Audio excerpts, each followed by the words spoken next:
दोस्तों, अब आपका जो इंतजार है वह खत्म हुआ, क्योंकि नीरज आईएएस आप सभी के लिए शानदार बैच लेकर आ गया है। अब आपकी जो तैयारी है वह और भी बेहतर तरीके से होगी। अगर आप मार्केट में जाओगे तो यही फ्री वाला बैच सेम कंटेंट, सेम मेहनत के साथ तैयार किया गया, आपको यही बैच जो है लाखों लाखों रुपए का देखने को मिलेगा। यानी कि अगर आप बड़े बड़े शहरों में जाओगे, ऑफलाइन माध्यम ढूंढोगे या ऑनलाइन माध्यम ढूंढोगे, तो यही बैच जो है आपको लाखों लाखों रुपए के मिलेंगे। लेकिन अब सवाल यह उठेगा कि आप भी तो इसका बैच लेकर आ रहे हो, क्या आप भी लाखों रुपए चार्ज करोगे? तो मैं कहूंगा नहीं, पहले आपको 3 दिन की डेमो क्लास देखनी है। 3 दिन की डेमो क्लास देखने के बाद आप खुद डिसीजन लीजिएगा कि इस बैच में जो है शामिल होना है कि नहीं होना है। यह जो बैच है आपका ये वाला आपका जो है एकदम फ्री रहेगा। यानी कि ये वाला बैच जो है आपका एकदम फ्री होने वाला है। आपका जो क्लास है वह इतिहास विषय से इस क्लास की शुरुआत होगी। आप 3 क्लास लीजिएगा, अगर आपको समझ में आता है तब आप आगे कीजिएगा, नहीं तो डिसलाइक मारकर चैनल को जो है अनसब्सक्राइब करके निकल जाइएगा। देखो, मैंने 1 जनवरी को ही अनाउंस कर दिया था और उसके पहले ही से ही लोग जानते हैं कि जो बैच है आपका ये जल्द ही आने वाला है, यानी कि जनवरी माह में आ जाएगा। तो देखिए, ये वाला जो आपका यूपी पीसीएस और आरओ का जो है बैच, इसका नाम हम लोगों ने जो है ब्रह्मास्त्र बैच रखा है और इसे जो है प्रारंभ आज से ही किया जा रहा है। इसका माध्यम जो है हिंदी रहेगा और इसकी संपूर्ण जानकारी जो है आपको इसी तरह क्लासों के माध्यम से दिया जाता रहेगा। अब कहोगे यह किस टाइम पर चलेगी? तो देखिए, ये आपका 6 बजे के बाद, ठीक है, शाम 6 बजे के बाद जो है आपको क्लासें देखने को मिल जाएंगी। अब ये क्लासें कहां देखने को मिलेंगी? तो आपको नीरज आईएएस नाम से चैनल बना होगा,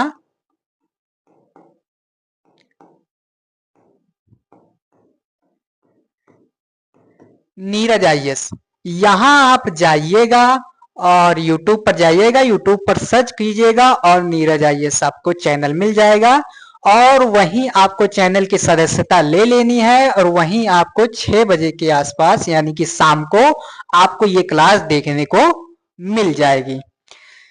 यह जानकारी बहुत ही अच्छी है, आप सभी अपने दोस्तों में भी शेयर कीजिए ताकि कोई भी जो है जिसके पास पैसे नहीं है या गरीब है या अन्य जो समस्याएं हैं, नहीं अफोर्ड कर पा रहा है इतना पेमेंट, तो वह उसको आप बता दीजिए कि यहाँ नीरज आईएएस है, जहां नीरज आईएएस है वहां फ्री भी संभव है और फ्री भी संभव है तो वहां आपको सारी चीजें फ्री भी मिल जाएंगी।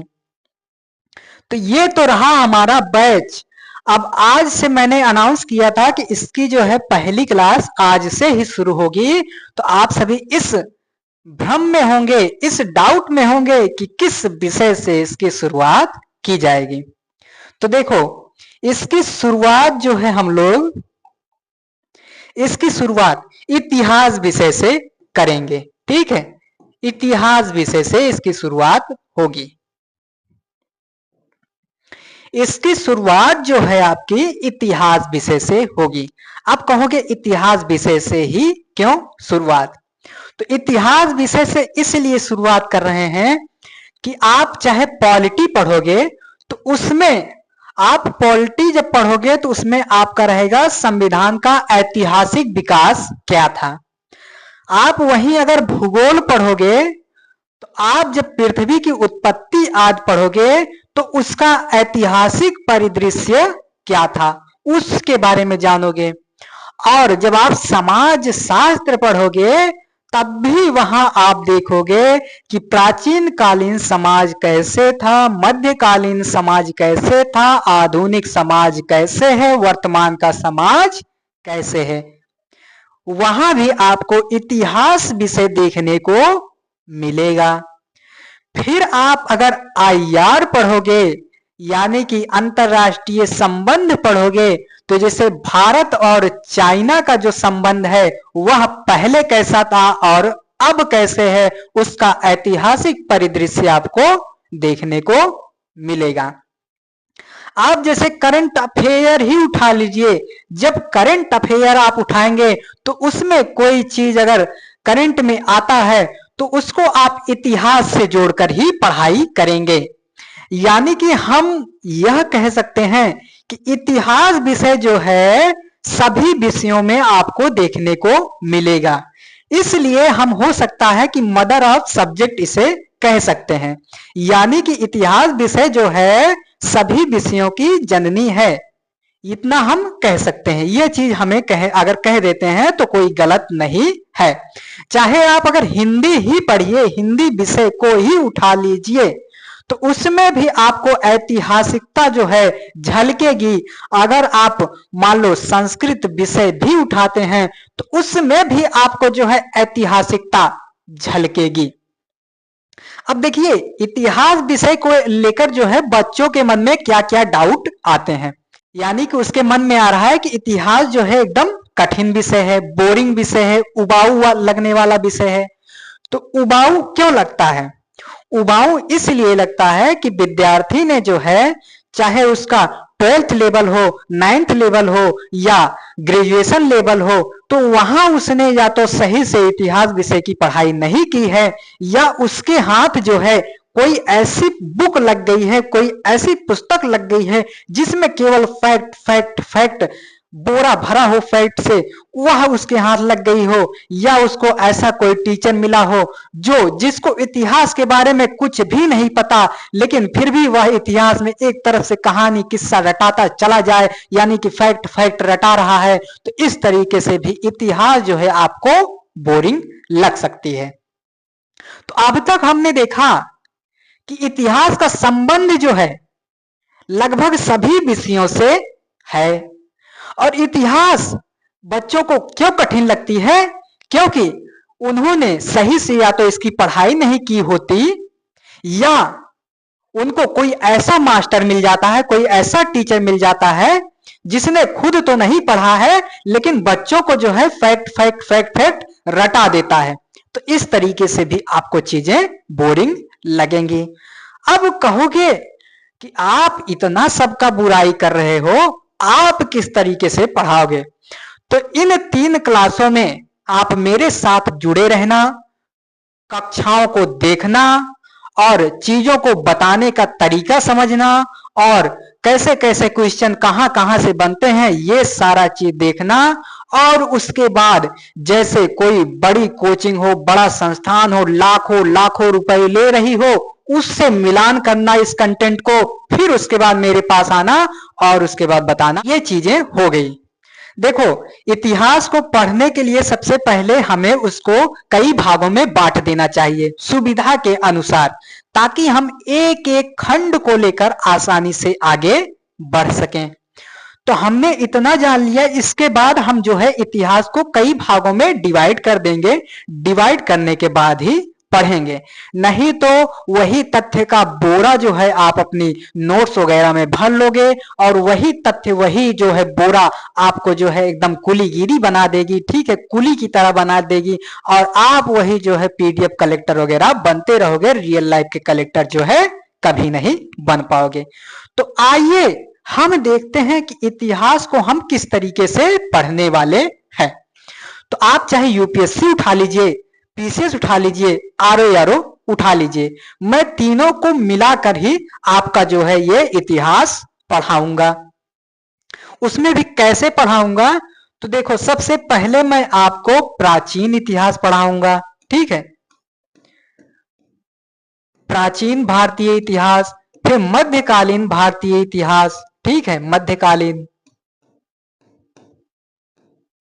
मध्यकालीन के बाद आपको भारत का आधुनिक इतिहास पढ़ाऊंगा। ठीक है, आधुनिक भारत का इतिहास।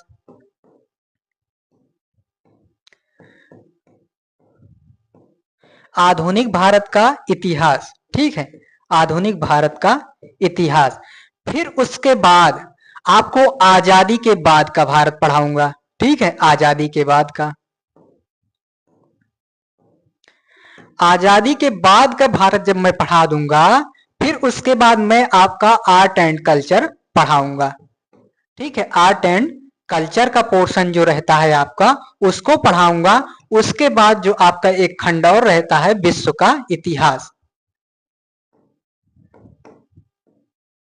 विश्व का इतिहास, मैं इसके विषय में आपको पढ़ाऊंगा। ठीक है, जो विश्व का इतिहास पोर्शन है आपका, ये आप जब यूपीएससी पीसीएस वगैरह देखोगे तो ये आपका प्री के परीक्षा में नहीं आता, बल्कि इसका इंपॉर्टेंस जो है मेंस में रहता है। तो आधुनिक भारत यानी कि विश्व का जो इतिहास है, उसको मैं आपको प्री के नजरिए से नहीं बल्कि मेंस के नजरिए से बताऊंगा। फिर उसके बाद आर्ट एंड कल्चर, इसका जो इंपॉर्टेंस है आपका, यह मेंस में रहता है। ठीक है, मेंस में, लेकिन इसे जो है करंट अफेयर से जोड़कर आपका इसे पीटी के लिए भी बना देता है। ठीक है, ये आप मेंस के लिए पढ़ेंगे। ठीक है, इसे आप पीटी प्लस मेंस, ठीक है, दोनों के लिए आप इसे पढ़ोगे। फिर आजादी के बाद का जो भारत है, ये आपका मेंस में आता है। ठीक है, मेंस में। और आधुनिक भारत जो है आपका प्री प्लस मेंस दोनों में आता है। मध्यकालीन भारत जो है आपका केवल प्री में आता है, और प्राचीन भारत भी आपका केवल प्री में आता है। तो इस तरीके से जो है चीजों को हमें पढ़ाई करनी है। यानी कि यूपीएससी पीसीएस आरओ वगैरह जो हो गया, इसमें से थोड़ा थोड़ा चीजें बदलाव रहती हैं। जैसे यूपीएससी में इस तरीके का रहता है, पीसीएस में भी लगभग समान ही रहता है, लेकिन आरओ में थोड़ा डिफरेंस रहता है। लेकिन इतिहास वगैरह सब सेम यही रहने वाला है।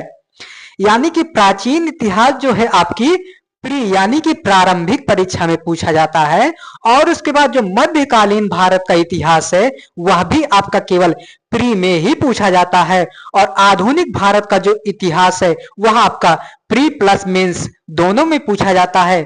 आजादी के बाद का जो भारत है, यह आपका केवल मेंस में पूछा जाता है।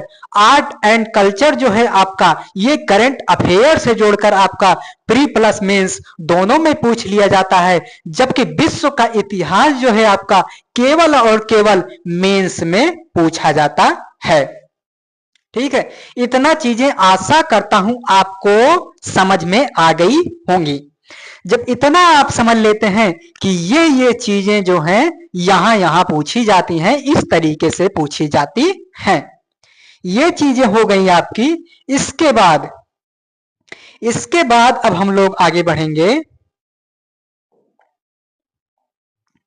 इसके बाद जब आगे बढ़ेंगे तो हमको रणनीति बनानी होगी कि अब हम इन चीजों को जो है कैसे कैसे पढ़ेंगे। यानी कि उसके बाद हमें रणनीति बनानी पड़ेगी कि इन चीजों को जो है हम किस प्रकार से पढ़ने वाले हैं।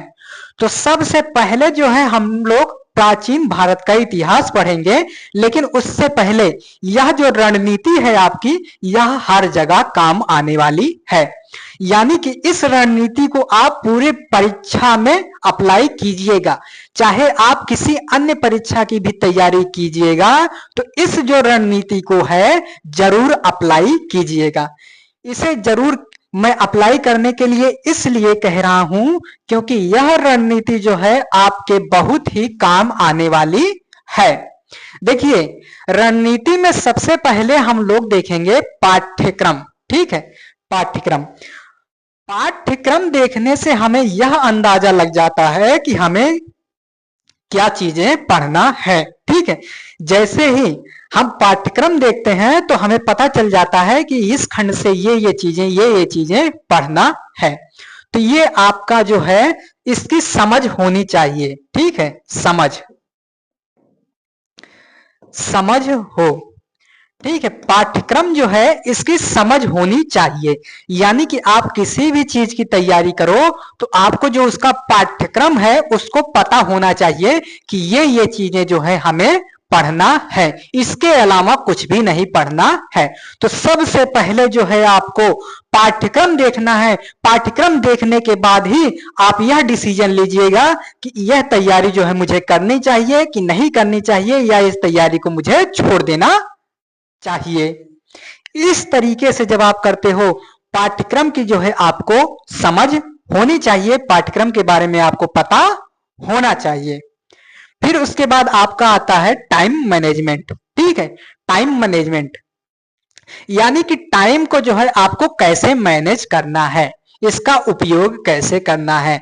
तो जैसे देखो आपकी कई क्लासें चलती हैं, जैसे कुछ क्लासें सुबह चलती हैं, कुछ क्लासें शाम में चलती हैं।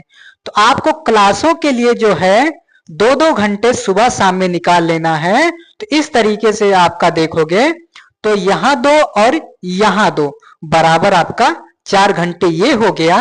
ठीक है, 4 घंटे ये हो गया। उसके बाद आप जो है 1 घंटे इधर और 1 घंटे इधर नोट्स बनाकर उसको रिवाइज कर रहे हो, तो यह आपका 6 घंटे हो गया। उसके बाद भी आप 2-4 घंटे जो है एक्स्ट्रा पढ़ाई कर लो। तो इस तरीके से आप जो है 10 घंटे की भी पढ़ाई कर ले जाते हो। आगे में टाइम मैनेजमेंट वगैरह कैसे किया जाता है, कैसे समय को चुराया जाता है, बचाया जाता है, इन सब पर जो है विस्तार से चर्चा करूंगा, यानी कि एक बृहद विस्तार से वीडियो बनाऊंगा। तो इसके लिए आप निश्चिंत रहिए। उसके बाद देखो PYQ आता है और MCQ आता है। तो आपको देखो इनमें से जो है आपको प्रीवियस ईयर क्वेश्चन लगाना है, और कब से कब तक का लगाना है, तो 5 से जो है 7 वर्षों का। 5 से 7 वर्षों का जब आप PYQ लगा लेते हो और इसका पाठ्यक्रम देख लेते हो, तो आपको इतना अंदाजा लग जाता है कि हमें क्या चीज पढ़ना है और कैसे पढ़ना है, किस तरीके के क्वेश्चन आते हैं और किस तरीके के क्वेश्चन नहीं आते हैं। तो जो आपका जो सिलेबस वाला बहुत सारा कूड़ा कबाड़ है वह ऑटोमेटिक जो है बाइकाट हो जाता है। और वहीं मॉक टेस्ट आता है। मॉक टेस्ट का करिएगा आप, क्या करिएगा कि जैसे आपने किसी टॉपिक को पढ़ा तो उसी टॉपिक से रिलेटेड, जैसे आपने इतिहास में सिंधु घाटी सभ्यता के विषय में पढ़ाई की, तो आपको मॉक टेस्ट में जो है सिंधु घाटी सभ्यता के बारे में मॉक टेस्ट लगा लेना है। उसके बाद जैसे देखो अभी परीक्षाएं नजदीक आती हैं, तो ढेर सारा मॉक टेस्ट वैसे भी लगाने लगते हैं लोग, जो कि एक घटिया काम है। ठीक है, ये काम एकदम घटिया है। मॉक टेस्ट यानी कि घटिया, मॉक टेस्ट मतलब कूड़ा। ठीक है, कूड़ादान यही है। ठीक है, अब मैं इसको घटिया क्यों कह रहा हूं, क्योंकि देखो जब आप मॉक टेस्ट लगाते हो तो आपको देश भर का कूड़ा कबाड़ जो है इकट्ठा करके मॉक टेस्ट में मिला दिया जाता है। आप मॉक टेस्ट में कभी कभी देखते हो कि कभी कभी बहुत बहुत सरल क्वेश्चन पूछ लिए जाते हैं, जो कि परीक्षा से दूर दूर तक उसका नाता नहीं रहता। यानी कि मॉक टेस्ट में हर बार हर मॉक टेस्ट लगाओगे आपको कुछ ना कुछ नया देखने को मिलेगा, कुछ ना कुछ नया देखने को मिलेगा। यानी कि आप इसके अलावा PYQ और सिलेबस के अलावा अगर कुछ करते हो तो समझ लो आप मूर्ख हो। ठीक है, यानी कि MCQ आपको हर बार नया नया क्वेश्चन मिलेगा। ठीक है, कभी कभी ऐसा होता है जिन लोगों ने जो है मॉक टेस्ट लगाया, ठीक है, उनका मॉक टेस्ट में तो बहुत अच्छा नंबर आ रहा है, बहुत अच्छा स्कोर जा रहा है। उनका अगर 200 का मॉक टेस्ट है तो 180-95 के आसपास उनका जा रहा है, लेकिन परीक्षा में जब वो जाते हैं तो परीक्षा जो है उनका फेल हो जाता है। अब कैसे फेल हो जाता है, क्योंकि मॉक टेस्ट जो है एक घटिया प्रणाली है। ठीक है, घटिया प्रणाली है, बस मार्केट में हवाबाजी है कि मॉक टेस्ट लगाना चाहिए, मॉक टेस्ट लगाना चाहिए, और आप लोग उसी हवाबाजी के चक्कर में जाते हो, मॉक टेस्ट खरीद लाते हो और लगाने लगते हो। मॉक टेस्ट के बजाय आप इसी को जो है 2 साल और बढ़ा लो, यानी कि 2 साल का पेपर और हल कर डालो। ये चीजें जब आप करते हो तो आपका दिमाग खुलता है, जबकि ये चीज करते हो तो आपका दिमाग खराब होता है। यहां हर बार आपको नया क्वेश्चन देखने को मिलेगा, ठीक है। मॉक टेस्ट में जो है आपको हर बार नया क्वेश्चन देखने को मिलेगा। कभी कभी ये होता है कि इसका परीक्षा से जो है दूर दूर तक नाता ही नहीं रहता है। तो इसलिए मैं इतना ही कहूंगा कि मॉक टेस्ट जो है आपको नहीं लगाना चाहिए। इसके बाद हमने पाठ्यक्रम देख लिया, टाइम मैनेजमेंट देख लिया, पीवाईक्यू और एमसीक्यू देख लिया। अब आपका जो है बुक आता है, ठीक है, पुस्तक। आपको कौन सी पुस्तक पढ़नी चाहिए? तो मैं कहूंगा कि आप अगर पढ़ने का बड़ा ही शौक है तो एनसीईआरटी पढ़ डालिए। अब कहोगे सर जी अगर किसी का पीडीएफ मिल जाए तो मजा आ जाता, तो यहां लिखा है पीडीएफ कलेक्टर जो होते हैं वह रियल लाइफ में कलेक्टर नहीं बन पाते, ठीक है। जो पीडीएफ कलेक्टर होते हैं वह रियल लाइफ के कलेक्टर नहीं होते हैं, ठीक है। यानी कि कूड़ादान, ठीक है। आप ढेर सारा पीडीएफ लाके अपनी मोबाइल की गैलरी भी भर दे रहे हो और अपना मान लो उसको प्रिंट करा लिए तो अपने रूम को जो है कूड़ादान के रूप में परिवर्तित कर रहे हो। तो ये जो है आप नई नई बुक खरीदने की कोई जरूरत नहीं है, ठीक है। अब मान लो आपने कभी इतिहास पढ़ा ही नहीं, आप गए मार्केट से एक बुक लेकर चले आए, जो कि पहले जो किताबें लिखी जाती थी उसमें काफी चीजें विस्तार से दिया जाता था, तब आपको समझ में भी आता था। अब क्या है कि लोग लिख रहे हैं तो इतना फैक्ट, एकदम फैक्ट फैक्ट फैक्ट फैक्ट, उसको एकदम बोझा बना दे रहे हैं फैक्ट से, तो वह पुस्तकें जो है आपको समझ में नहीं आती। और पुस्तक अगर आपको खरीदते भी हो ना तो आपने सिलेबस देखा ना पीवाईक्यू देखा और आप उसी किताब के बदौलत चले जाते हो, और किताब में बहुत सारा कूड़ा कबाड़ भरा है, तुम उस कूड़ा कबाड़ को भी पढ़ते चले जाते हो। तो इस तरीके से पुस्तक अगर आपको बुक पढ़ना है तो एनसीईआरटी पढ़ लो, ठीक है। और उसके बाद आपको किसी भी सोर्स की जरूरत नहीं है। आप यहां देखो एनसीईआरटी पढ़ लो और एक जो है आपका शिक्षक, ठीक है, शिक्षक, किसी को भी आप अपना शिक्षक बना लो। जैसे आप मान लो यूपीपी की तैयारी कर रहे हो, आरओ की तैयारी कर रहे हो, यूपीएससी की तैयारी कर रहे हो, तो यूपीएससी का एक विषय का एक टीचर आप चुन लीजिए, ठीक है। यूपीएससी की तैयारी कर रहे हो तो यूपीएससी में एक विषय का टीचर आप एक को बना लो, ठीक है। उससे आप पूरा कोर्स जो है पूरी पढ़ाई कर लो। यानी कि शिक्षक अगर इतिहास का है तो एक शिक्षक चुनो और पूरा इतिहास जो है उसी से कंप्लीट कर डालो, ठीक है। उसी को अपना सारा गुरु वगैरह जो भी उसको बनाना है पूरा बना लो और उसी को पूरा फॉलो करो। उसके अलावा वो जो नोट्स दे देता है, जो मटेरियल दे देता है, उसके अलावा आपको भटकने की कोई जरूरत ही नहीं है। इसके अलावा अगर आप भटकते हो तो आपसे बड़ा गधा जो है इस पृथ्वी लोक पर कोई भी नहीं है।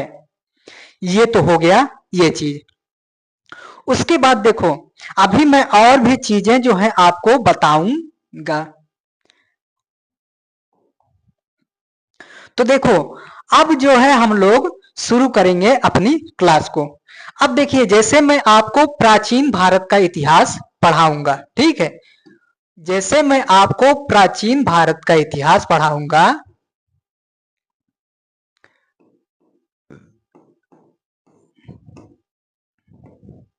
प्राचीन भारत का इतिहास,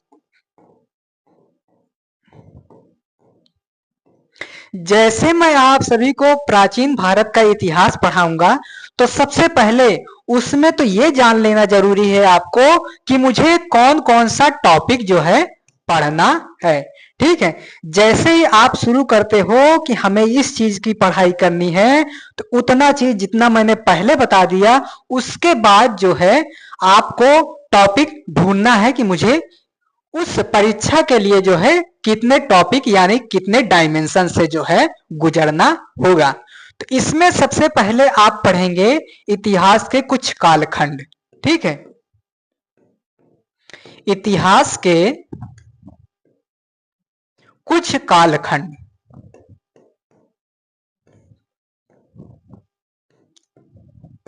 इतिहास के कुछ कालखंड। देखो अगर आप सभी को लगता है कि मैं लिख लिख के पढ़ाऊं तो ये मैं लिख लिख के भी पढ़ाऊंगा।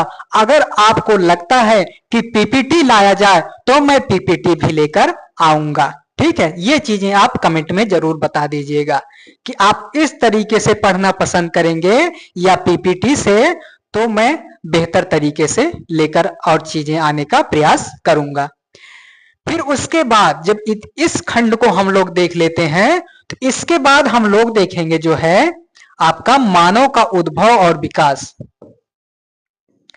मानव का उद्भव और विकास।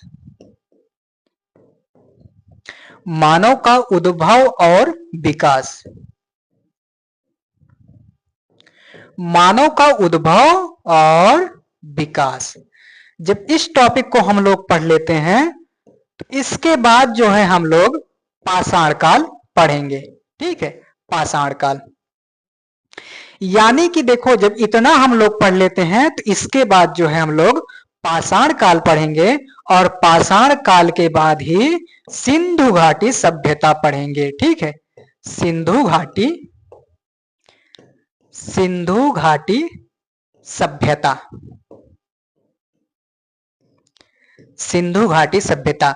इसी सिंधु घाटी सभ्यता को जो है प्रथम नगरीय सभ्यता, कांस्य युगीन सभ्यता, ठीक है, नदी घाटी सभ्यता आदि के नामों से जाना जाता है।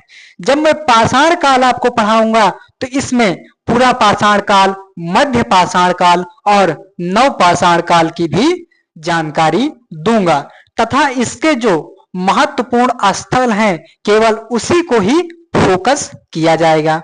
अब देखो कभी कभी टीचर आएगा तो यहां शुरुआत में ही, ठीक है, शुरुआत में ही आपको पता नहीं क्या क्या चीजें पढ़ा देगा। मान लो कोई टीचर आया, ठीक है, टीचर आया तो इसके पहले प्राचीन इतिहास जैसे उसने शुरू किया, उसके पहले आपको साहित्य पढ़ाने लगेगा, ठीक है, स्रोत पढ़ाने लगेगा, स्रोत के बाद इसी में आपका पृथ्वी का उत्पत्ति बताने लगेगा। ठीक है, अब यहाँ इतिहास आप पढ़ रहे हो, क्या जरूरत है पृथ्वी की उत्पत्ति पढ़ाने की? ठीक है, अब यहां जानकर क्या करोगे आप? पृथ्वी की उत्पत्ति, ठीक है, जीवों की उत्पत्ति जानकर क्या करोगे भैया? पृथ्वी की उत्पत्ति जो है आपका जो है वैश्विक परिदृश्य में अगर देखा जाए तो भौतिक भूगोल का जो वो हिस्सा है, पृथ्वी की उत्पत्ति जो है भौतिक भूगोल का हिस्सा है, तो उसे हम भूगोल में क्यों नहीं पढ़ते? यहां क्या जरूरत है पढ़ने की? बस हमें उसके विषय में जान लेना है कि जब पृथ्वी की उत्पत्ति हुई तो उसी के साथ साथ धीरे धीरे मानवों का विकास हुआ। अब मानव का विकास करने के लिए जो है हम मानव को पढ़ने के लिए हम इतिहास विषय में ही कूड़ा कचरा लाकर भर देते हैं, यानी कि जो भूगोल वाला मैटर रहता है उसको भी लाकर भर देते हैं। मानव की उत्पत्ति हमें पढ़ाना है तो हम जियोलॉजी वाला जो पोर्शन है उसको भी लाकर यहाँ रख देते हैं, जीव विज्ञान वाला जो खंड है उसको भी लाकर यहाँ कूड़े कचरे की तरह इतिहास में ही भर देते हैं। क्या जरूरत है हमें ये सब जानने की? जबकि देखो आप देखोगे तो इतिहास से जोड़कर जो है ऐसे क्वेश्चन नहीं पूछता है। अब तक जो उसने क्वेश्चन पूछा आयोग वगैरह ने इस तरीके से जोड़कर तो अभी तक नहीं पूछा है, यानी कि ऐतिहासिक परिदृश्य को जोड़कर अभी तक इस तरह का क्वेश्चन नहीं पूछना है। जब इस तरीके का क्वेश्चन नहीं पूछा गया है तो क्या जरूरत है आपको ये सब कूड़ा कबाड़ भरने की? इसमें बहुत से ऐसे गंदे मास्टर मिलेंगे आपको जिन्होंने बहुत सारा कूड़ा कचरा जो है भर दिया है। इसके पहले आप देखो जैसे शुरू करेंगे ना, शुरुआत करेंगे तो शुरुआत के पहले आपको साहित्य पढ़ा देंगे। अब साहित्य पढ़ाओ कोई दिक्कत नहीं। अब जैसे किसी विद्यार्थी ने मान लो इतिहास विषय की कभी पढ़ाई नहीं की तो आप शुरुआत में ही उसे इतिहास साहित्य वगैरह पढ़ा दोगे। अब देखो मौर्योत्तर काल आपने कभी पढ़ाया नहीं, ठीक है, शुरुआत कर रहे हो आप मौर्योत्तर काल के उसको सारे स्रोत बता रहे हो, साहित्यिक पुरातात्विक वगैरह सारे स्रोत बता रहे हो, ठीक है, और उसके बाद उसको अन्य जानकारियां दे रहे हो जिसके बारे में अभी उसने कभी पढ़ाई नहीं किया और आपने ना तो उसको पढ़ाया। साहित्य तब पढ़ाया जाता है जब आप पूरा इसको खत्म कर दो, फिर लास्ट वाले सेगमेंट में जब जाओगे आप तब वहां पढ़ाओ कि साहित्य को जो है ये मौर्योत्तर कालीन साहित्य था, ये यहाँ का साहित्य था, ये गुप्त काल का साहित्य है और ये वैदिक एज का साहित्य है। तो इन सब से क्या होता है कि मास्टर जो है इसको पहले भी पढ़ा देता है और जब इसका सेगमेंट आता है तब पढ़ा देता है। तो देखते हो आपकी इतिहास विषय में ही लगभग 100 200 कक्षाएं आराम से टीचर लेता रहता है। इससे क्या होता है कि टीचर को जो है यूट्यूब पर जो है अपना माहौल बनाने का मौका भी मिल गया और उसको यह भी दिखाने का अवसर मिल गया कि सारी चीजें जो है मैंने A to Z पढ़ाई हैं और यूट्यूब पर फ्री पढ़ाई हैं, जबकि वो फ्री नहीं, वो एकदम कूड़ा कबाड़ है जो आपके लिए लाया गया है। तो यहां आप सिंधु घाटी सभ्यता के बाद ही पढ़ लोगे आप वैदिक एज, ठीक है, वैदिक काल। देखो वैदिक काल जब आप पढ़ोगे तो यहां आपको पूर्व वैदिक काल और उत्तर वैदिक काल देखने को मिलेगा, ठीक है। वैदिक काल में भी हम लोग जो है पूर्व वैदिक काल और उत्तर वैदिक काल देखेंगे। उसके बाद वैदिक काल के बाद ही हम लोग छठी शताब्दी ईसा पूर्व पढ़ लेंगे, ठीक है। छठी शताब्दी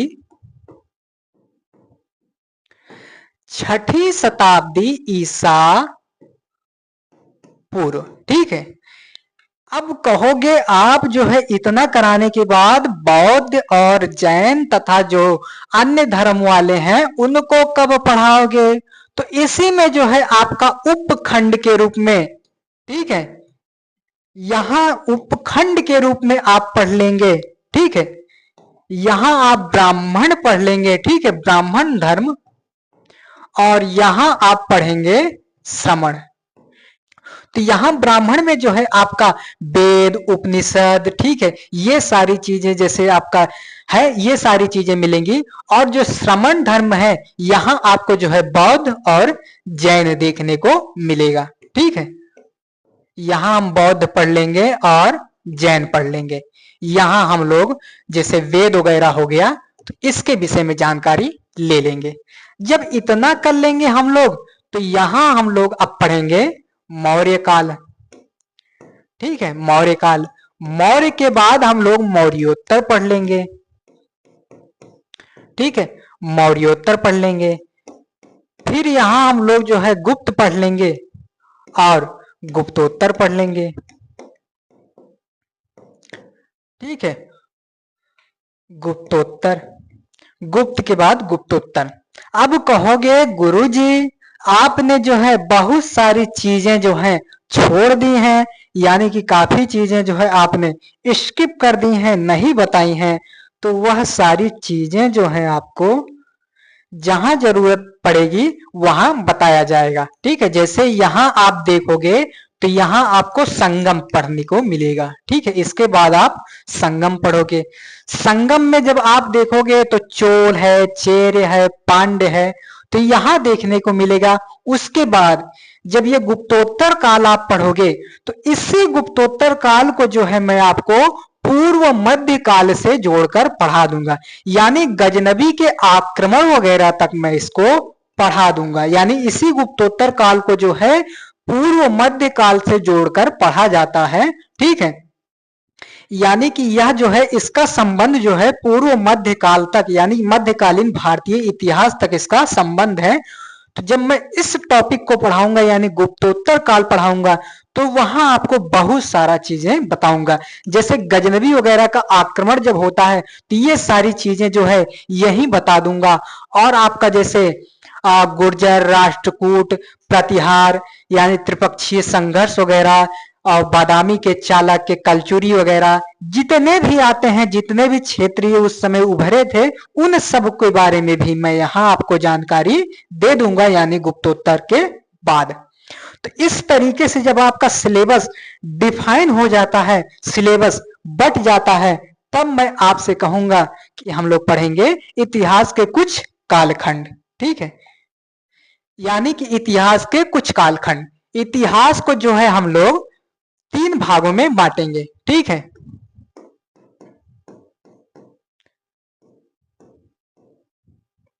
इतिहास को हम लोग जो है 3 भागों में बांटकर पढ़ते हैं। पहला आपका प्राक या प्रागैतिहासिक काल,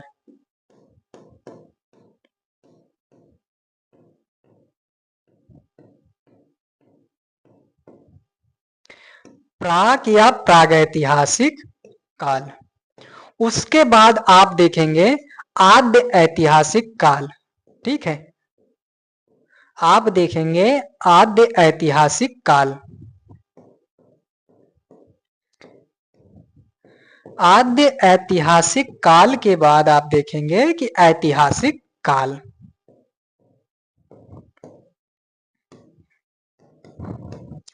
ऐतिहासिक काल।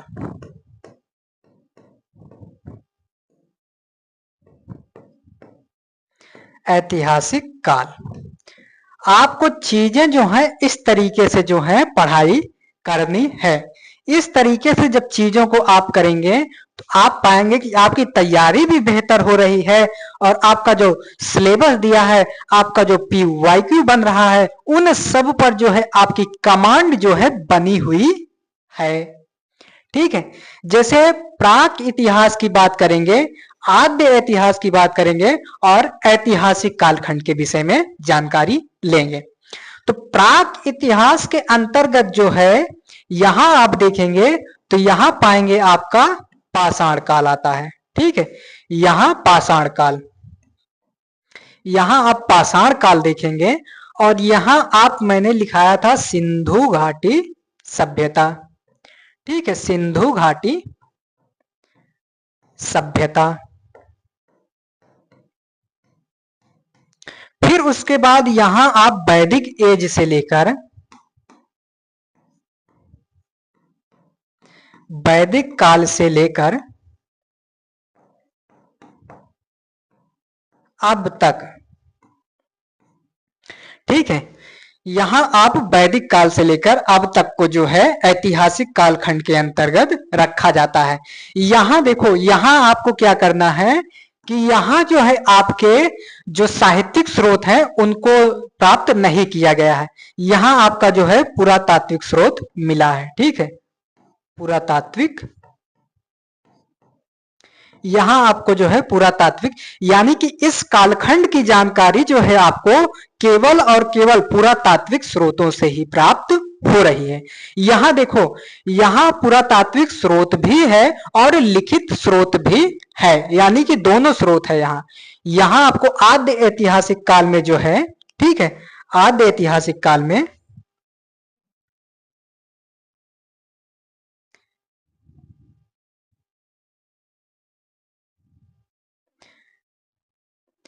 जो आद्य ऐतिहासिक काल है आपका, ठीक है, आद्य ऐतिहासिक काल, यहां आपको जो है लिखित स्रोत, ठीक है, लिखित स्रोत और पुरातात्विक,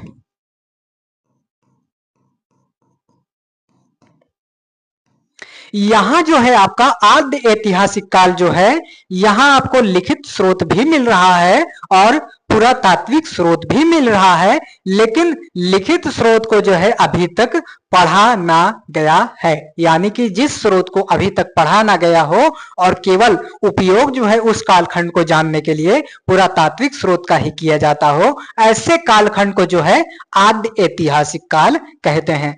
आप सभी अधीर ना होइए, अभी मैं ये चीजें जो है आपको लिखाऊंगा, आप सभी आराम से लिखिएगा। अब देखिए इसमें क्या है आपका, इसमें आपका साहित्यिक भी मिल रहा है। ठीक है, साहित्यिक स्रोत भी मिल रहा है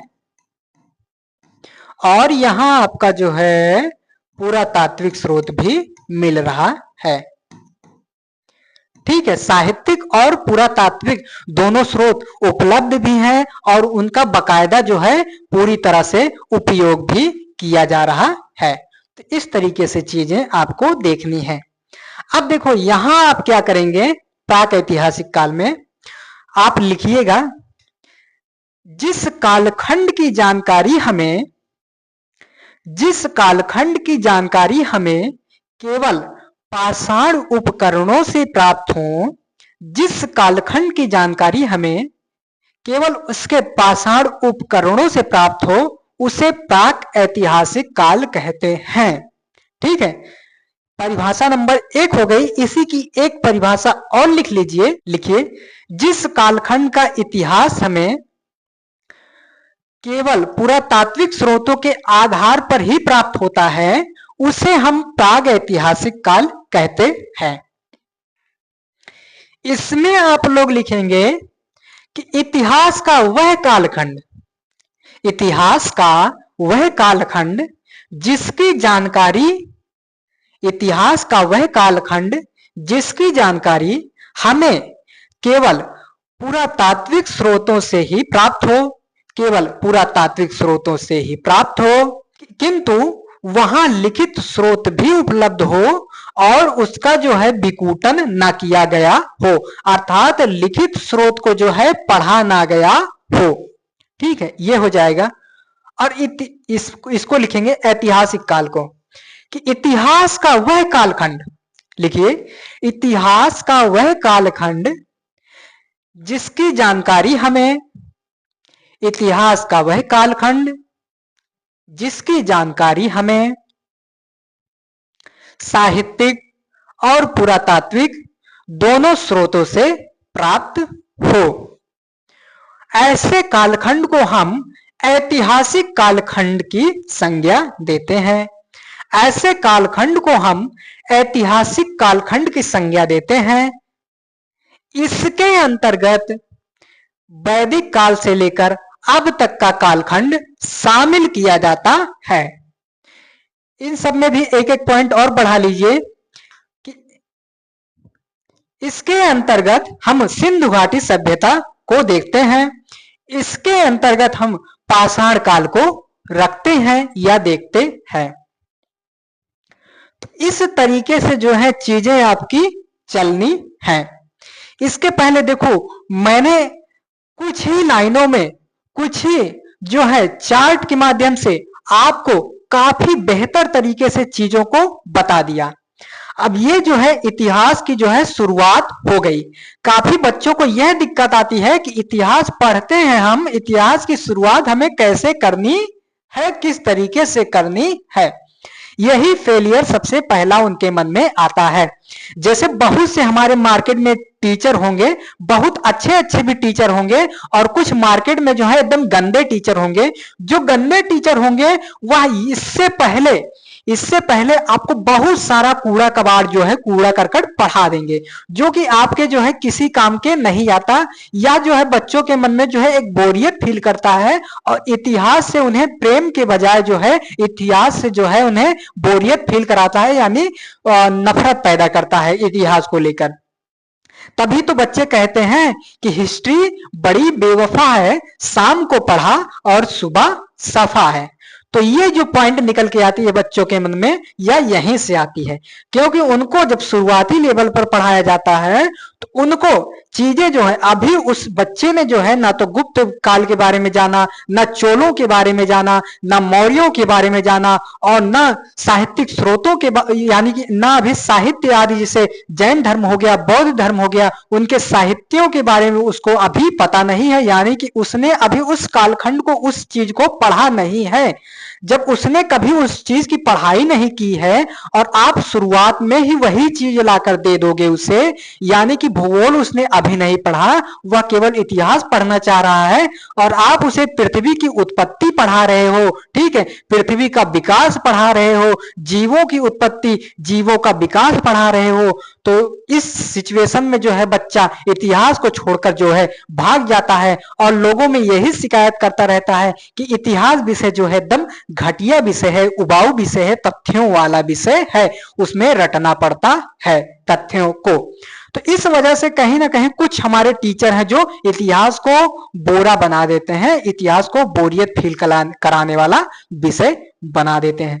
तो इस तरीके से जब इतिहास को आप पढ़ोगे, अब देखो जैसे ही हमने जो है यहां पर आपका पहला टॉपिक ये वाला था, अब देखो ये देखने में तो लग रहा होगा कि आप जो है गुरुजी आए हैं, अब इसी को जो है कम से कम 20-30 पन्नों में पढ़ाएंगे, लेकिन क्या जरूरत है 20-30 पन्नों में पढ़ने की, यहां आप इतने में समझ लो बस बात खत्म है। यहां जो है आपका जो है पहला टॉपिक खत्म हो गया। अब देखो कल जब आप पढ़ोगे तो यहां से दूसरा टॉपिक पढ़ोगे, यानी कि मानव का उद्भव और विकास पढ़ोगे, फिर उसके बाद पाषाण काल में आ जाओगे। तो देखो यहां से जो है हमारा जैसे हमने देखो पहला ही टॉपिक जो है अपना छेड़ा और पहले ही टॉपिक को हम लोगों ने एकदम आसानी से पढ़ लिया, आसान तरीके से पढ़ लिया। आपको देखो मैंने एक टॉपिक पढ़ा दिया, आपको पता ही नहीं चला। और देखो यहां से क्वेश्चन जो है पूछा भी गया है कि जो आदि ऐतिहासिक काल है उसके अंतर्गत हम किसे शामिल कर सकते हैं। आप प्रीवियस ईयर क्वेश्चन उठा के देख लो और वहां आपको मिल जाएगा। आपने पहला टॉपिक पढ़ा और पहले टॉपिक से जो है यहां से क्वेश्चन पूछ लिया गया है। अगर विश्वास ना हो तो आप तुरंत अपनी नोटबुक उठाइए और जाइए वहां देखिए, यहां से क्वेश्चन आपका बन चुका है। तो हमें देखो हमने एक टॉपिक पढ़ा और हमें पता भी नहीं चला कि हमने कब एक टॉपिक समाप्त कर दिया। तो अब आपका कल से जो है दूसरा टॉपिक मानव का उद्भव और विकास पढ़ेंगे। अब कुछ गंदे टीचर होंगे इसी मानव के उद्भव और विकास में इतने मानवों को पढ़ा देंगे, उनके विषय में इतना इतना फैक्ट बता देंगे जो कि किसी काम का नहीं है, किसी भी काम का नहीं है। अब तक जितने भी क्वेश्चन पूछे गए हैं अगर यहां से पूछा गया हो तो मुझे बताइए। मैं उन टीचरों से यही सवाल करना चाहता हूं कि जो इनके विषय में बच्चों को जो है 5-5 6 पन्ने का नोट्स खाली मानव और उनका उद्भव विकास और पृथ्वी का संबंध और पृथ्वी का विकास, जीवों की उत्पत्ति वगैरह, जो कि जीव विज्ञान और भूगोल और जियोलॉजी विषय का वो है टॉपिक है। यानी कि जब हम पर्यावरण पारिस्थितिकी पढ़ेंगे तब वहां ये सब काम आएगा कि पृथ्वी की भूगोल वगैरह पढ़ेंगे तब हम जानेंगे कि पृथ्वी की उत्पत्ति कैसे हुई, जुरासिक काल वगैरह क्या था, प्लेट टेक्टोनिक वगैरह जो थी वो सब, ठीक है, कैसे कैसे जो है जीवों का विकास हुआ, कैसे कैसे पृथ्वी अस्तित्व में आई, कैसे कैसे सूर्य अस्तित्व में आया। ये सारा विषय जो है भूगोल जब हम पढ़ेंगे तो भौतिक भूगोल के अंतर्गत हम ये सारी चीजें देखेंगे। लेकिन इतिहास में जो है यही सारी चीजें भरकर जो है इतिहास को बोरा बना दिया गया है। तो मैं जब पढ़ाऊंगा इन सभी कसौटियों को देखूंगा, इन सभी बोरों वाली जो फीलिंग है इन सभी को मैं कम करूंगा, तब जाके चीजें बताऊंगा। मैं इन सब के विषय में जो जानकारी दूंगा, जैसे बताऊंगा, उसी पर अगर क्वेश्चन मान लो भविष्य में पूछा जाएगा तो उसी को आधार बनाकर ही क्वेश्चन पूछा जाएगा। जब क्वेश्चन नहीं पूछा जा रहा है तो क्या जरूरत है बच्चों को 10-10 20-20 पन्ने खाली इन्हीं 2-3-4 उस पर लगाने की। यानी कि 2 ही 3 टॉपिक, यानी कि पाषाण काल शुरू करने से पहले कुछ गंदे मास्टर होंगे कि यही आपका कम से कम 20-30 क्लास ले लेंगे, यहीं से आपका कम से कम 20-30 क्लास ले लेंगे पाषाण काल शुरू करने से पहले। कुछ गंदे मास्टर होंगे यूट्यूब के दुनिया में, पाषाण काल शुरू करने से पहले 20-30 क्लास आपका शुरू में ही खल्लास कर डालेंगे। आपको इतिहास जब शुरू कराया जाए तो आप इतिहास को इस तरीके से, यानी कि अगर मैं जिस तरीके से पढ़ाऊंगा उस तरीके का अनुसरण अगर आप कर लेते हो तो दोबारा आपको इतिहास पढ़ने की जरूरत ही नहीं पड़ेगी और आप देखोगे कि चीजें आपको जो है एकदम सरलतम अंदाज में बताई जा रही होंगी। यानी कि इस तरीके का मैं आपको पढ़ाऊंगा। तो आज के लिए बस इतना ही, मिलते हैं अगली डेमो क्लास के साथ। तब तक के लिए धन्यवाद। जय हिंद, वंदे मातरम।